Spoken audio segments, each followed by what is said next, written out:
No, not today, but that's not going to happen. Canadians are incredibly proud of being Canadian. One of the ways we define ourselves most easily is, well, we're not American. There is such a depth of pride that that's not actually an issue. What I think is happening in this is President Trump, who's a very skillful negotiator, is getting people to be somewhat distracted by that conversation, to take away from the conversation around 25% tariffs. Ever since Election Day, Donald Trump has been doing a lot of posting and musing about Canada becoming the 51st state, or buying Greenland, or taking over the Panama Canal. And this isn't some real cohesive plan from Donald Trump. He's not smart enough to accomplish any of those things, nor does he think he can. What this is about is distracting from the plans and promises he can't fulfill the campaign, promises he already has, admitted won't come true, lowering costs of groceries and housing and energy, things that Donald Trump is only going to make worse because Canada is imposing tariffs on him. The same tariffs Donald Trump said were going to make America more successful than anyone could ever imagine.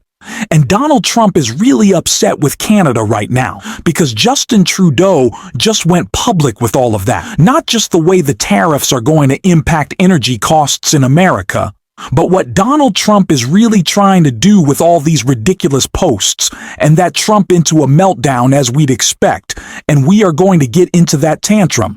But before we do, if I could quickly ask you to leave a like on this video, and if you haven't already and you enjoy our channel, to hit that subscribe button.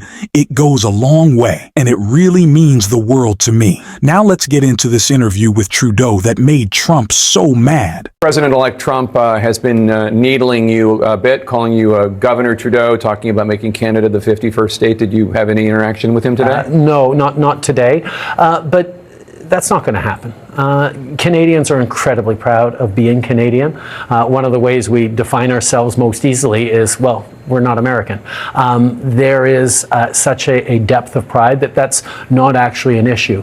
What I think is happening in this is President Trump, who's a very skillful negotiator, is getting people to be somewhat distracted by that conversation, to take away from the conversation around 25% tariffs on oil and gas and electricity and steel and aluminum and lumber and concrete, and everything the American consumers buy from Canada is suddenly going to get a lot more expensive if he moves forward on these tariffs. And that's something that I think we need to be focusing on a little bit more.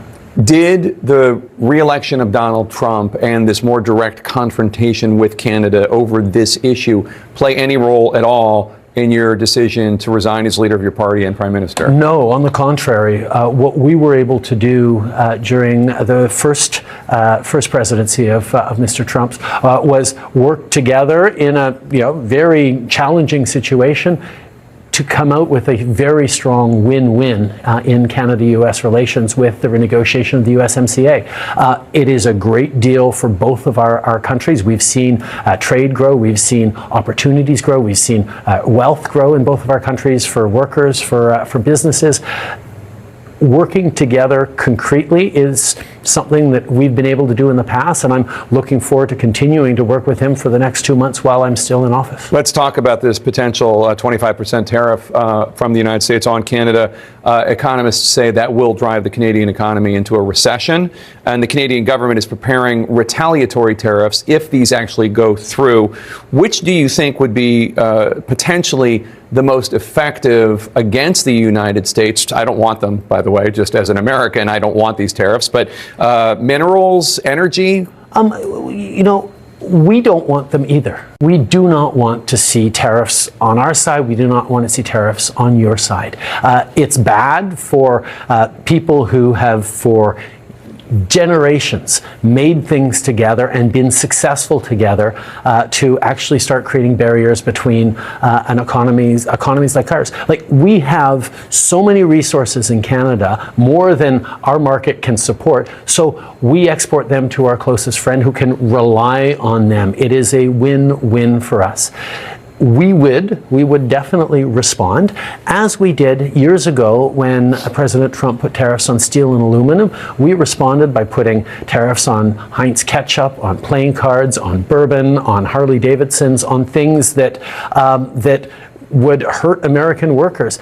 But we don't want to do that because it drives up prices for Canadians and it harms our closest trading partner. Is there nothing that Donald Trump is saying about trade status and relations right now where you think that he has a point? There's nothing you think that is unfair? I mean, the conversation around tariffs started around border concerns.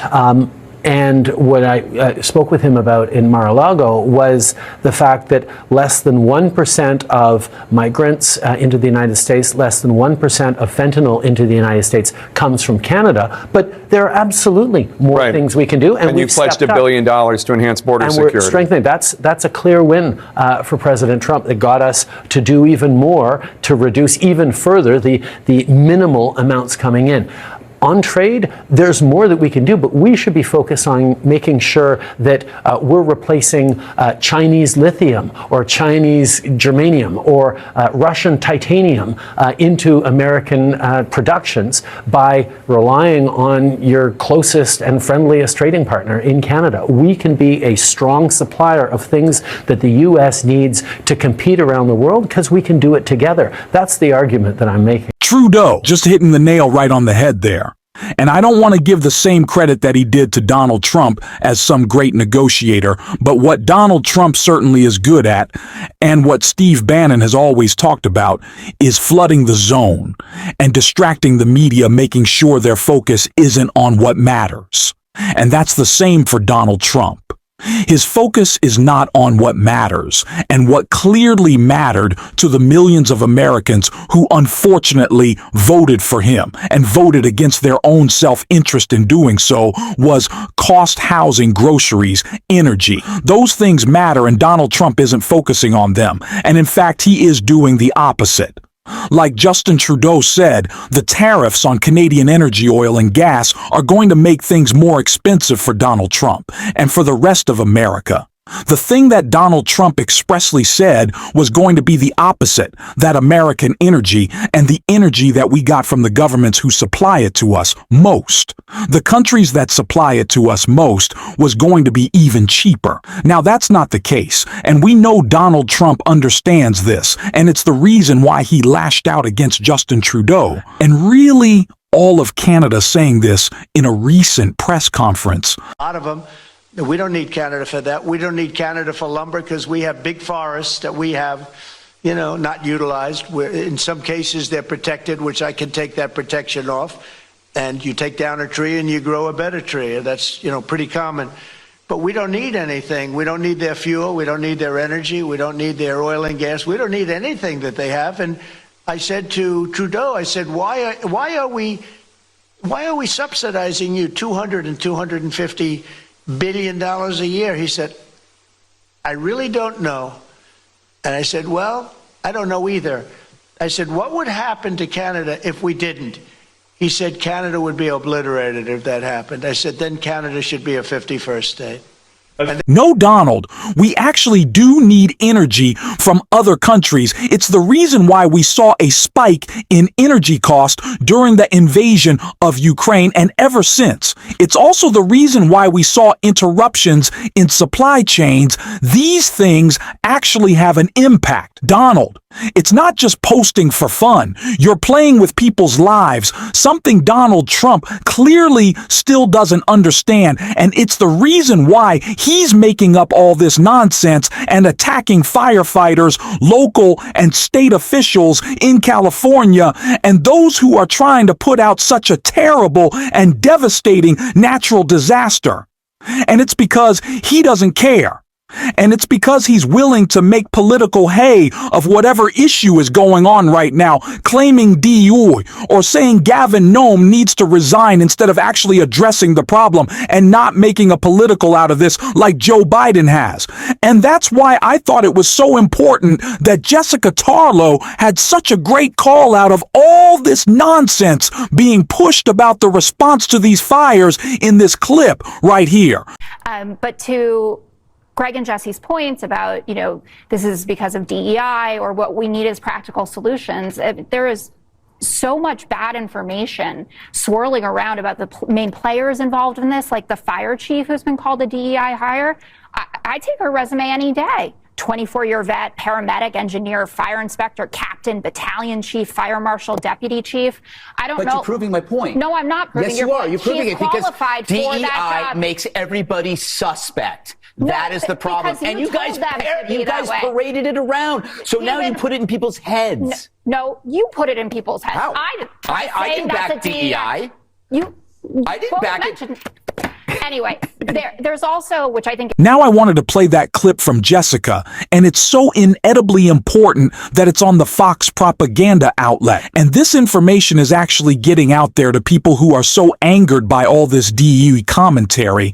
But I think it's important to talk about how DE in this label that MAGA is always throwing and trying to pit blame on, in this case, the Los Angeles Fire Department and their leadership, not because they just want other different groups, whether it be people of color in the case of Kamala Harris. When Republicans decided to call one of the most qualified presidential nominees in history a DE candidate. But now in the case of the leadership at the LA Fire Department, saying that just because people are straight, white, and male, because they are members of the LGBTQIA community, means they're unqualified for their job. It's not just trying to other people that MAGA wants to do there, but who they're appealing to is a lot of people in my generation, in fact, younger, straight white males who feel the economic insecurity of our current time. They want to say that they are limiting your ability to thrive, that they're the reason why you feel economic insecurity. They're the reason why you might not be able to afford a house or groceries, or you feel the pressure of rising prices more than your mom and dad did. That's who they're trying to appeal to in this argument. They don't want to say that it's Trump giving giant tax cuts to Bezos and Musk and Zuckerberg why prices are higher. They don't want to talk about the corporate price gouging that's going on. No. They want to blame DI. When that's not the case. That's the argument that they're trying to make, and we have to call it out, and we're going to on this show every single day. And if you want to support the show, as always, you can hit that subscribe button. You can leave a like on this video, and if you're stuck around at the end, you can drop a blue heart in the comments, and until next time, I'll see you soon.